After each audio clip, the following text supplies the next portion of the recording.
comes to prosecution, it's NPA. What I'm saying is that because the matter was prosecutorial driven, you get guidance and you were then guided as to who you can utilize for. I'm not even going to bore you with the rest of that long, winding response. As you know, Brigadier Wangani Nicholas Gininda can give some long answers. Hello, everybody. Welcome back to another Mzansi Unfiltered video. While court, of course, is adjourned until they come back for the Section 174 application for accused number 4. For sure, we're not sure what accused number 1 and 3 are going to do. And also Ubongani Danzi. So in today's video is actually inspired by a comment, okay?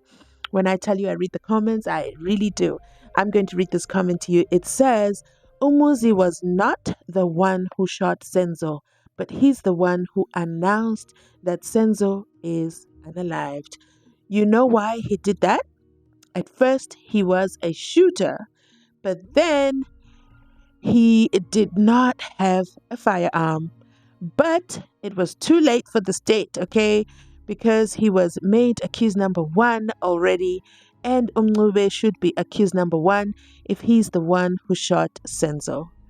So I'm going to break this down. Basically, the commenter is saying accused number 1, Mzansi Unfiltered. Why is he accused number 1 when he's not the one who pew-pewed SENZO? It should be accused number 3 who's accused number 1. So I'm going to break this down for you, how it actually works inside Phakathi within the High Court. The SENZO MEYIWA case explained, who are the accused, and what really happened that night. Make sure you stay to the end so we break down all these details. Basically, it's been over a decade since South African soccer star SENZO MEYIWA was shot unalived in a house full of witnesses, all of them fully visually, none of them visually impaired. Yet, the truth behind his death remains one of the country's most debated mysteries. Trust me, I know, because I see the trolls, okay? The trolls in the comment section. Shout out to the trolls who don't even know that they also contribute to the success of the channel. I'm giving you a huge shout out today. But basically, it's one of the most debated mysteries. Today, we break down who the accused are, how they were numbered, and what really happened inside Phakathi, the Spaza house, the night SENZO was unalived. First, let's clear up a common question. How are the accused people numbered in a criminal trial? In the SENZO MEYIWA case, the 5 accused, often referred to as accused number 1 to accused number 5, weren't numbered based on how guilty they are or what role they played. They were numbered based on the order in which they were arrested and charged. So accused number 1 was the first to be charged, and I believe that was May 30th. And accused number 5, he was the last to be charged. It's a procedural label, okay, not a prosecutorially led investigation, as Gininda has taught us that phrase. Okay, it's a prosecutorial label, not a ranking of responsibilities. Now, let's meet the 5 men the state believes were responsible for SENZO's murder and what role they allegedly played. Mzansi Unfiltered is alleged to be one of the gunmen who entered the house. The state claims he was involved in the pew-pewing, and his confession, which he later disputed, became a key part of the investigation. So he didn't enter the house. However, he was one of the watchmen outside, waiting for the big payday, I guess. That's what we'll call it. Accused number 2, Ubongani Danzi. Danzi is also believed to have been one of the intruders. The prosecution says he was part of a group that planned, carried out the hit, and was actually inside Phakathi within the house. Like Sibia, he also made a confession, but his legal team insists it was coerced. Accused number 2, Umthobisi Prince Gadla Ncube. The state says Ncube is the man who pulled the trigger. A photo found on his phone allegedly shows him in clothes matching witness description from the night of the unaliving. He is also a convicted criminal in another unrelated case. You'll hear it referred to in the trial as the Cleveland case. Okay. Accused number 4, you guys already know I call him the guest in this show.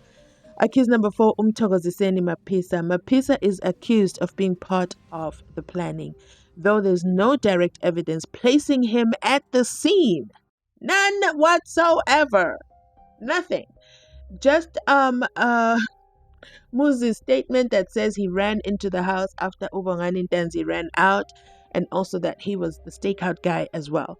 For me, I'm always surprised at the state's imagination or storytelling skills, because why do the watchmen not know each other outside? How come there's no story aligning the watchmen? There's no story about that.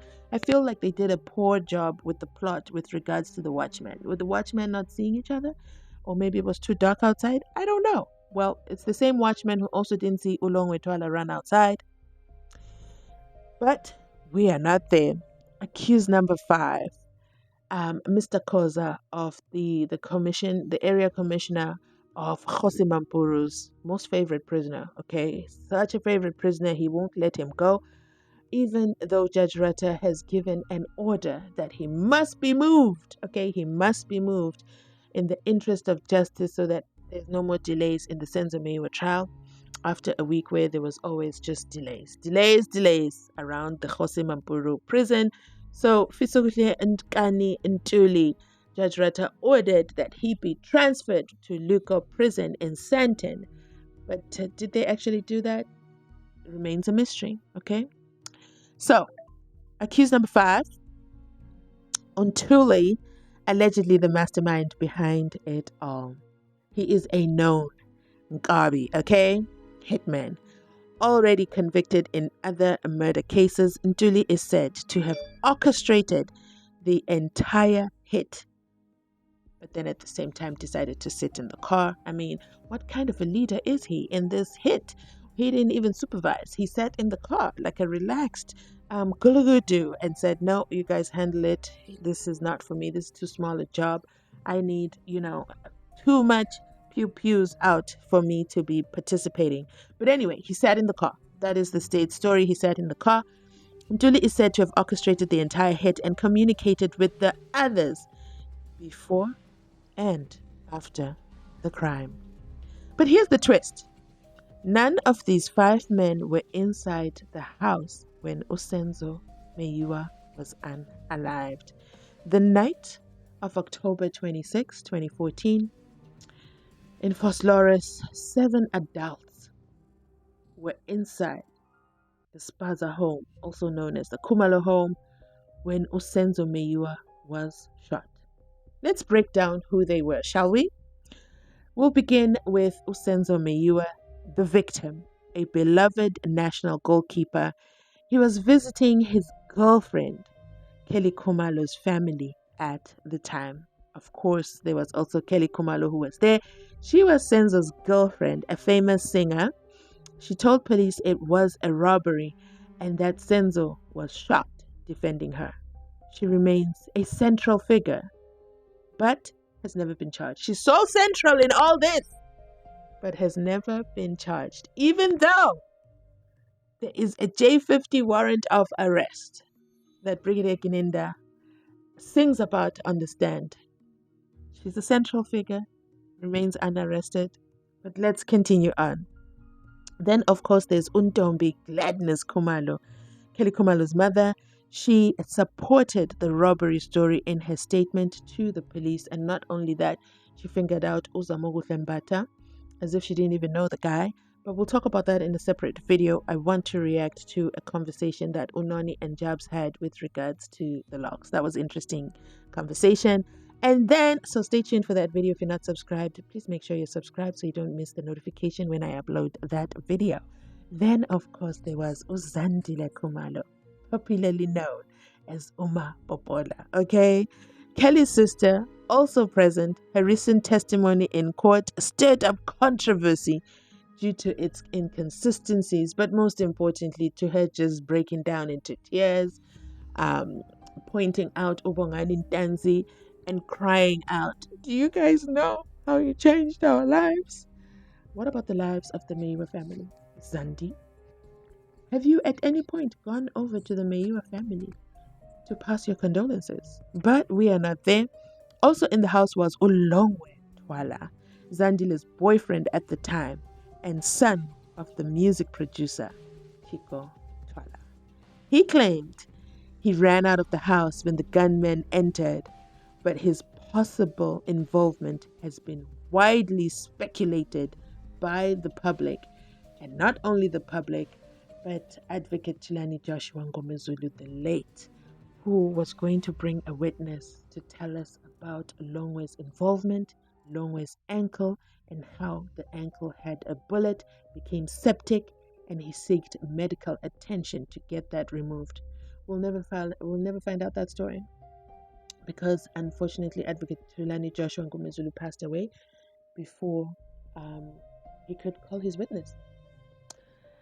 Utumelo Madlala and Umthokoziseni Twala, two of SENZO's close friends, frenemies if you ask me, both say they were there and saw the chaos unfold, but their testimonies have been contradictory and unclear.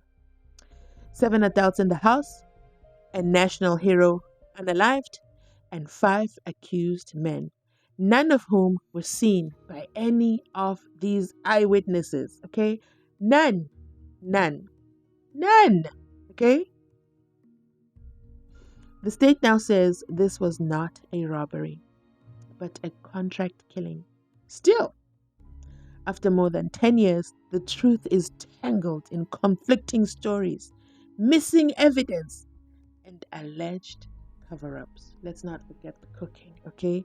And of course, let's not forget Absalom Zungu, Ubaba Absalom Zungu, who has come out with his version of "that's not my statement." Whatever it is they're reading in court and putting my name to it, I've got nothing to do with it. One thing's clear: until full accountability is reached, justice for SENZO MEYIWA remains unfinished business. So, with that said, please remember that this is, of course, Mzansi Unfiltered, Miss Digress, your host. Please remember to like this video if you want me to continue down this series while we wait for court to resume. Diving deep into one of South Africa's true crime stories and justice for the Meyiwa family. Please comment your thoughts below. You already know I absolutely love it when you do. So, which version do you believe is being told by the state? Let me know your thoughts in the comment section down below. That is it from me today. Remember to like, comment, and subscribe. I'll catch you, of course, on my next upload. And, of course, I want to thank you for all your support. We are on the road, of course, to get out of the 60s. Okay, we're getting out of the 60s. We've got a jailbreak out of these 60s. And we can only do it with you in mind. Don't forget to like, subscribe, turn on notifications. I'll be back with more videos. Bye.